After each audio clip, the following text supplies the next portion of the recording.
Hello students, welcome to A to Z পরীক্ষা। তো সামনেই কিন্তু WBCS এর প্রিলিমস এর ফর্ম ফিল আপ হতে চলেছে এবং ফর্ম ফিল আপ করার আগে সব থেকে যেটা চিন্তার বিষয় থাকে যে অপশনাল কি নেব, ঠিক আছে। তো আজকে কিন্তু তোমাদের সঙ্গে স্কোরিং অপশনাল কিভাবে তোমরা চুজ করবে সেই বিষয়টা নিয়ে আলোচনা করব, যে কোন অপশনালটা স্কোরিং হবে। কারণ at the end of the day বা at the end of the exam সব থেকে যেটা মানে ম্যান্ডেটরি জিনিস সেটা হলো স্কোর। কেউ দেখবে না তুমি কি নিয়ে পড়েছো বা কি নিয়েছো অপশনাল, সবাই দেখবে তুমি স্কোর কত পেয়েছো, তুমি পাস করেছো নাকি, ঠিক আছে। তো সেই জন্য স্কোরিং কোন অপশনালটা হবে বা কিভাবে বুঝবে যে এটা স্কোরিং নাকি, তার জন্য কিন্তু কতগুলো প্রসেস রয়েছে। তো সেগুলোই কিন্তু আজকে তোমাদের সঙ্গে আলোচনা করব, ঠিক আছে।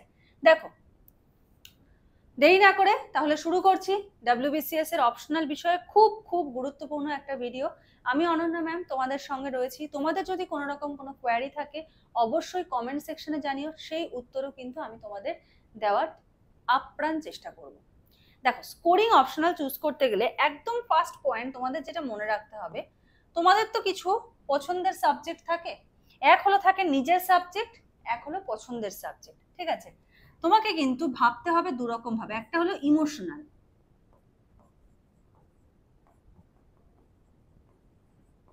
ইমোশনাল মানে কি? মানে আমি এটা নিয়ে পড়েছি, ঠিক আছে, আমি ম্যাথ অনার্স করেছি, আমি ম্যাথ অপশনালি নেব। আমি ফিজিক্স অনার্স করেছি, আমি ফিজিক্স অপশনাল নেব। আমি জিওগ্রাফি অপশনাল করেছি, আমি জিওগ্রাফি নেব। আমি বেঙ্গলি করেছি, বেঙ্গলি নেব। আমি ইংলিশ করেছি, ইংলিশ নেব। এটা হলো ইমোশনাল ডিসিশন, ঠিক আছে। এখন ইমোশনাল ডিসিশনের কিন্তু কোনো জায়গা নেই, তোমাকে প্র্যাকটিক্যালি ভাবতে হবে। কি ভাবতে হবে?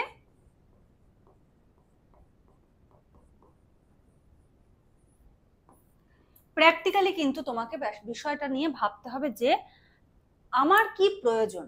তোমার প্রয়োজন হলো নাম্বার, ঠিক আছে। তোমার প্রয়োজন কি? নাম্বার। তোমার কিন্তু ইমোশনাল দিয়ে ভাবলে হবে না যে তোমার কোন সাবজেক্টটা দরকার বা কোনটা তোমার তোমার ম্যাথ করতে ভালো লাগে বা তোমার বাংলা পড়তে ভালো লাগে, এবার বাংলা অপশনাল তুমি নেবে ভাবলে। এবার বা তোমার হিস্ট্রি পড়তে ভালো লাগে, তুমি ভাবলে হিস্ট্রি অপশনাল নেবে। হিস্ট্রিতে একটা প্রশ্নই আসে 40 নম্বরে, সেখানে তোমাকে কত স্কোর দেবে। তো তোমাকে দেখতে হবে হলো প্র্যাকটিক্যালি। তো প্র্যাকটিক্যালি তুমি ধরো 1 2 3 তিনটে অপশনাল তুমি চুজ করলে বা চারটে অপশনালকে তুমি বেছে নিলে যে এই চারটের মধ্যে আমি এবার সিলেক্ট করব। তো এই চারটে অপশনাল, হ্যাঁ, optional A, optional B, optional C, optional D, চারটে অপশনালের মধ্যে তোমাকে এবার চুজ করতে হবে বেস্ট অপশনাল কোনটা হবে। কারণ তোমার কিন্তু দেখো, হয়তো তোমার ইকোনমিক্স পড়তে ভালো লাগে না, কিন্তু WBCS এ তোমাকে র্যাঙ্ক করতে গেলে তোমাকে ইকোনমিক্স পড়তে হবে। তোমার পলিটি পড়তে ভালো লাগে না, WBCS এ র্যাঙ্ক করতে গেলে পলিটি পড়তে হবে তোমাকে। সুতরাং অপশনালকেও সেভাবে দেখতে হবে, ঠিক আছে। তো তোমার কি দেখতে হবে যে এই চারটে অপশনালের তুমি প্রথমে কি দেখবে? সিলেবাস। টাইম দাও। অপশনাল চুজ করার জন্য তোমার যদি 7 দিন টাইম দিতে হয় বা তোমার যদি 5 দিন টাইম দিতে হয়, তুমি সেই টাইমটা দাও, কিন্তু সঠিকটা চুজ করো। 1 বছর পরে গিয়ে মনে হলো না আমার অপশনাল চুজটা ভুল হয়েছিল, 365 দিন নষ্ট করার থেকে বা আরো বেশি, কারণ যেহেতু এক্সাম ডিলে হয়, এতগুলো দিন নষ্ট করার থেকে 5 দিন নষ্ট করে অপশনাল চুজে টাইম দাও। তো কি করবে? প্রথমে চারটের সিলেবাস নেবে। এবার সিলেবাস অনুযায়ী তুমি দেখো কোনটা একে আসছে, কোনটা 2, কোনটা 3, কোনটা 4। তার মানে তোমাকে কি খুঁজতে হবে? খুঁজতে হবে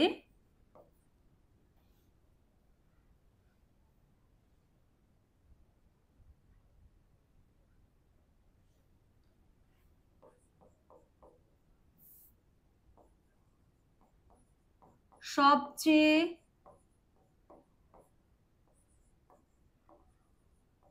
কম সিলেবাস। তোমাকে খুঁজতে হবে সবচেয়ে কম সিলেবাস কোনটায় রয়েছে, ঠিক আছে। এবারে এই সবচেয়ে কম যে সিলেবাস আছে সেটা তোমার ইন্টারেস্ট আছে নাকি,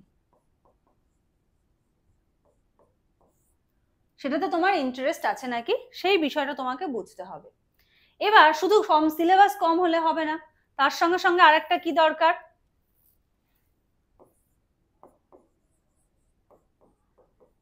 কোশ্চেন পেপার।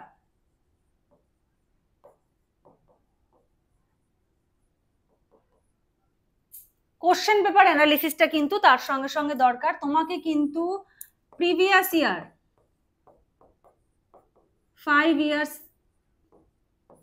5 ইয়ার্সের প্রশ্ন নেবে এবং নাম্বার ডিভিশন, এগুলো কিন্তু চোখে দেখে হবে না, খাতা পেনে করতে হবে, ঠিক আছে? নাম্বার ডিভিশন, এটা কিন্তু তোমাকে একটা লিস্টিং করতে হবে যে কোন সাবজেক্টে আমার কোশ্চেনের নাম্বার ডিভিশন কেমন। যেমন দেখো, আমি যদি বলি কোনো সাবজেক্টে যদি একটা প্রশ্নতেই রয়েছে ধরো 40 নাম্বার, কোথাও রয়েছে হলো 10 যোগ 15 এরকম, কোথাও রয়েছে হলো 5 যোগ 5, ঠিক আছে? কোথাও রয়েছে 2 plus 2 plus 1 plus 2 plus 1 plus 3 plus 1 plus 2 এইরকম। তো তুমি কোনটার ক্ষেত্রে চুজ করবে? তোমরা নিজেরাই ভেবে দেখো, পরীক্ষা যখন ছোট থেকে দিয়ে এসেছো, সবসময় যেটাতে আমরা পার্ট মার্কিং বেশি থাকতো সেই কোশ্চেনের গুলো অ্যান্সার করার চেষ্টা করতাম। তো এইরকম পার্ট মার্কিং কোন সাবজেক্ট গুলোতে রয়েছে তোমাকে কিন্তু সেটা চুজ করতে হবে। এইবারে আসি স্কোরিং এর, এই যে এতগুলো কথা বললাম, কেন বললাম দেখো, তোমাদেরকে এবার বলবো হলো অপশনাল ফিজিওলজির কথা।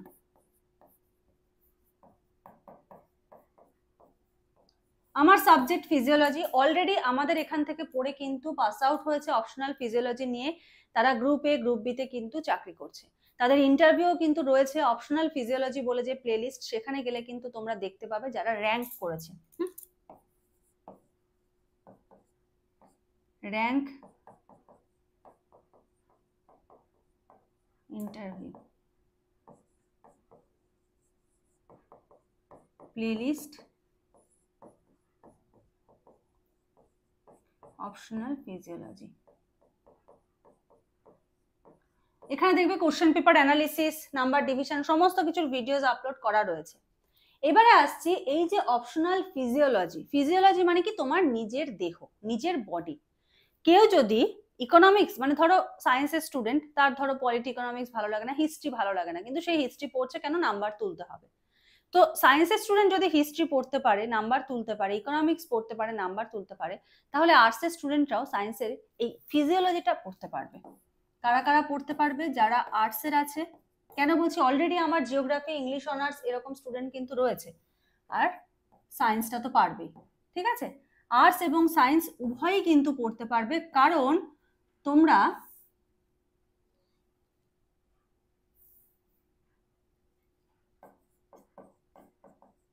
নোটস বেঙ্গলি আর ইংলিশ উভয় ল্যাঙ্গুয়েজেই কিন্তু নোটস পাবে। এবারে বলি কেন ফিজিওলজির কথায় আসলাম, আমার সাবজেক্ট বলে না, একদমই কিন্তু নয়, কারণ আমি সেটা প্রমাণ করে দিচ্ছি, তোমাদের প্রমাণটা দিয়ে দিচ্ছি। বায়োলজিতে দেখবে স্কোরিং সাবজেক্ট সবাই বলে, হ্যাঁ বায়োলজিতে নাম্বার ওঠে, এটা সবাই বলে। বায়োলজির মধ্যে 3টে ডিভিশন আছে, একটা হলো ফিজিওলজি, একটা হলো জুলজি, আর একটা হলো বোটানি। আমি কিছু বলবো না, তোমরা এই 3টের সিলেবাসটা খুলে দেখো, 3টের সিলেবাসটা খুলে দেখো কোনটাতে সিলেবাস সব থেকে কম, ঠিক আছে? আচ্ছা, তারপরে কি দেখবে? PYQ, ঠিক আছে? তারপরে দেখবে নাম্বার ডিভিশন,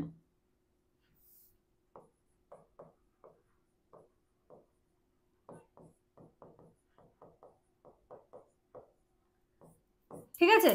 সিলেবাস দেখবে, PYQ দেখবে, নাম্বার ডিভিশন, 3টের মধ্যে সব থেকে কম সিলেবাস ফিজিওলজিতে। ফিজিওলজির PYQ দেখলে দেখতে পাবে খুব সুন্দরভাবে কিন্তু নাম্বার ডিভিশন করা থাকে, মানে তুমি যদি লিখে আসতে পারো তোমার নাম্বার কাটার কোনো জায়গা নেই। এবার অনেকের মধ্যে ভুল ধারণা, আমি কি বাংলায় লিখলে কম নাম্বার পাবো, আমি কি ইংলিশে লিখলে বেশি নাম্বার পাবো? তোমাকে যদি এখন বলা হয় যে হৃৎপিণ্ডের মধ্যে রক্ত সংবহন কিভাবে হয়, সেটা বাংলায় লিখলেও যেই স্টেপগুলো পরপর আসবে, ইংলিশে লিখলেও সেই স্টেপগুলোই কিন্তু পরপর আসবে, ঠিক আছে?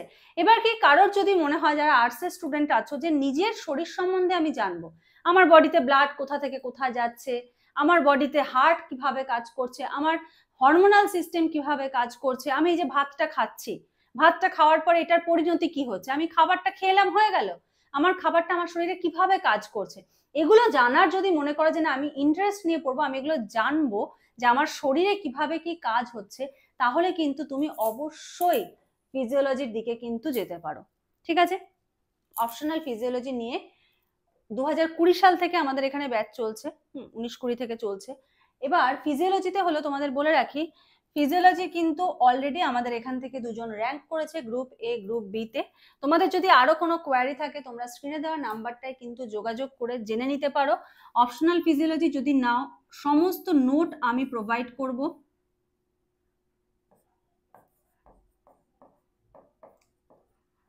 কোনো বই কিনতে হবে না।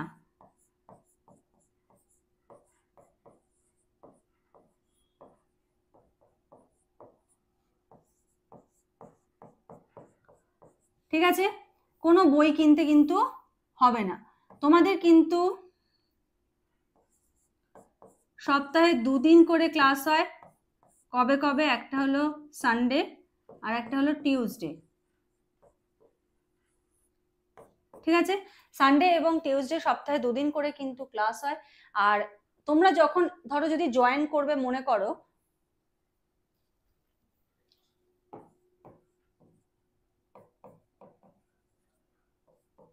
ওয়ান টাইম ফিস যতদিন না চাকরি পাচ্ছ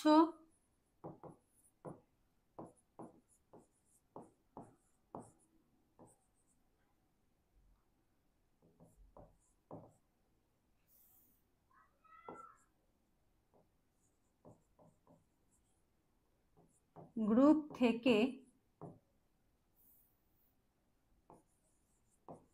লিখে দিলাম আমি, রিমুভ করা হবে না।